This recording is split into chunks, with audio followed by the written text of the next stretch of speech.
This is basically women-led event. And I'm not supposed to be appearing. My wife will follow me, but as a precursor of a female event, I want to say a few words to welcome all of you. Nobuko and I are really delighted to welcome back the supporters of this DC volunteer lawyers project again this year. We had this event last year, but it's great pleasure and honor to have this event once again this year. A moment ago, the Vice President Biden was stopping here, and he made his own remarks informally to some of the audience. He showed his own belief about the value of helping all these powerless people.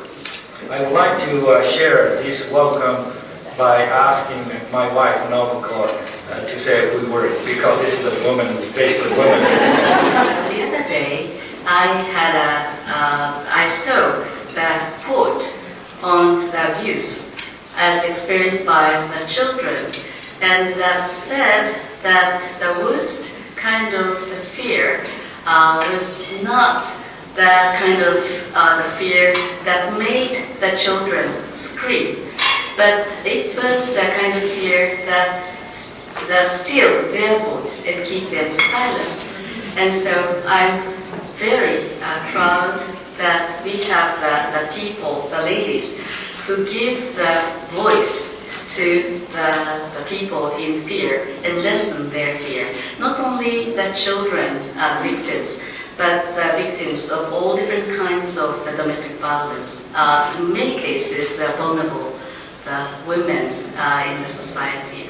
So I am very happy to be here, and although the topic itself is very serious, that does not mean that we have a very good time here this evening. So I hope you enjoy this evening, and I once again thank you so much for coming. And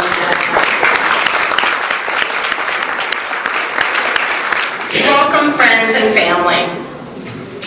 Although I can barely send a text message, I encourage all the hipsters out there to share pictures and thoughts on that social media site that you enjoy with the hashtag DCVLP. While I'm not an attorney, I have been a victim of domestic violence. And years ago, while going through all the legalities involved, it's sometimes a very daunting and overwhelming task. Even the most articulate person can find themselves at a loss for words. So I know personally how it feels. And that's why I support DCVLP. It provides a voice for the voiceless and stands like that beautiful, incredible choir out there, providing strength and harmony in a sometimes chaotic situation. Violence against women is pervasive. Violence against women in the home is pervasive.